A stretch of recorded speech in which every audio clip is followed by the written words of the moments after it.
Hi folks, it's Farmer Mac here with Green City Growers. I'm at the Mario Umana site. Happy spring. This is my first visit for the season and I just wanted to say hello and show you what I've been getting up to at the garden during this visit. So the first thing I did was I went around to the beds and I removed all of the straw that was left from the fall that was kind of put there to prevent soil erosion and keep the soil ready for the spring. So I took all that off and took out any weeds that had popped up. And then I added 2 different soil amendments to the soil. I added Clayers, which has the macronutrients that plants love, nitrogen, phosphorus, and potassium. And I also added some azomite that has the micronutrients that plants really need. And then after I worked that all into the soil, I started on some planting, which was really exciting.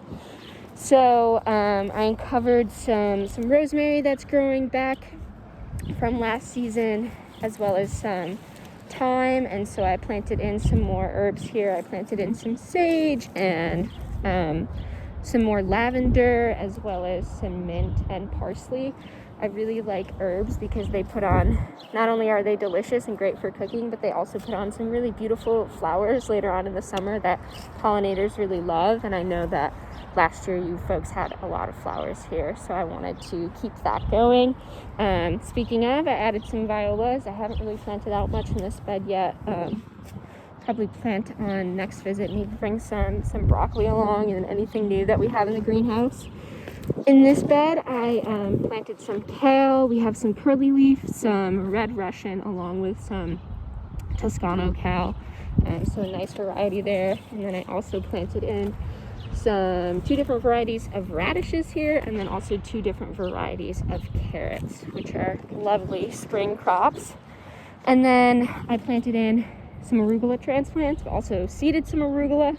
And then I did 2 different greens mixed varieties, and then some lettuce. And I did some peas along the back here to take advantage of that trellising. And I left some straw around the garlic that popped up this spring. So this was planted back in the fall and has been hanging out all winter, and then has started to pop back up for the spring. And so we'll keep letting this garlic grow until probably June. It's going to put on some awesome big curly Q scapes that are actually edible. So looking forward to that.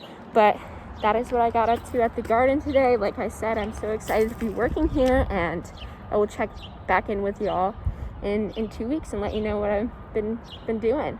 All right, stay safe, folks.